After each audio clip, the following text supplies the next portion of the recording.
Since this war has broke out, Israel issued a warning. Israel continues to pound the Gaza Strip. A nearby hospital said 12 people have been killed and 75 have been wounded.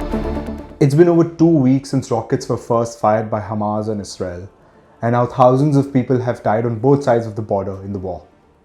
There seems to be no sign of a de-escalation, especially after Israel conducted overnight ground raids into Gaza and is planning for a full siege. But there's one secret tool that the Palestinian group can use to lay ambushes and to ensure supply and safety of its operatives. That is tunnels.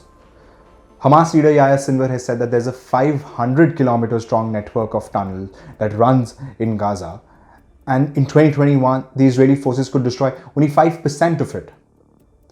To put it into perspective, the Delhi metro network is around 390 kilometers, and Gaza is just 1/4 the size of Delhi and has 2.2 million people who are now fleeing to safety. Subterranean warfare or tunnel warfare is as old as any early civilization. From the Great Jewish Revolt against the Roman legionnaires, or the US fighting the communist Viet Cong during the Vietnam War, or fighting the Al-Qaeda and the Taliban during the Battle of Tora Bora. This labyrinth opens a new domain of warfare which is beyond the conventional realms of war that are fought on land, in sea, or in air. During the 20-year-long Vietnam War, the Viet Cong guerrillas were able to inflict damage to the mighty US through their sophisticated guerrilla tactics. They would lay ambushes, hit, and escape. What helped them in these sophisticated attacks was a network of tunnels that was built over the years.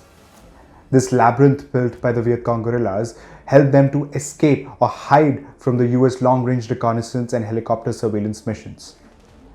In the Cu Chi province of Vietnam, there was one such sophisticated network of tunnel where an entire army of Viet Cong could move from one end to the other by going undetected. And on top of that, there was a US Army base that was there.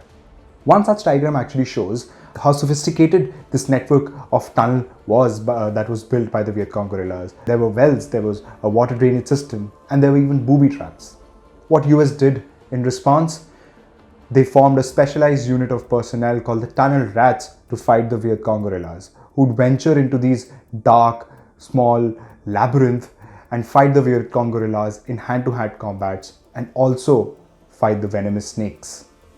Almost 2.5 decades later, in a different part of the world, the United States found itself encountering another network of tunnels in a different war, this time in Afghanistan. After the 9/11 attacks, the United States launched Operation Enduring Freedom with two center of gravities of the mission. First was uprooting the Taliban-led regime, and second was killing of Osama bin Laden, the Al-Qaeda chief. In a declassified report by the United States, Tora Bora Revisited, How We Failed to Get Bin Laden, they talk about the Battle of Tora Bora that was fought. Tora Bora mountains are 30 kilometers southeast of Jalalabad, and there is a system of natural caves and tunnels. During the Soviet-Afghan War, some of these tunnels, some of which were natural and some of which were eventually supervised and built by Osama bin Laden, helped him move from Afghanistan to the tribal belt of Pakistan. Even though the United States managed to uproot Taliban in a few weeks, but they failed to get bin Laden, who escaped to Pakistan. But in 2011, he was killed in a covert operation by the US Navy SEALs in Abbottabad in Pakistan. Now back to Hamas. Several experts have warned that the labyrinth built in Gaza by Hamas will open a new domain of warfare for the Israeli ground forces when they go for the full siege of the 365 square kilometer of land. The war will be beyond the conventional realms of warfare that is fought in land, sea, or air. Ever since Hamas has taken control of the Gaza Strip after its civil war with Fatah in 2007, Fatah is another Palestinian group that governs in the West Bank region. Hamas has expanded its tunnel network to somewhere around 500 kilometers. The Gaza tunnel network will ensure that it will be a long road ahead for the Israeli forces, and the war won't end soon.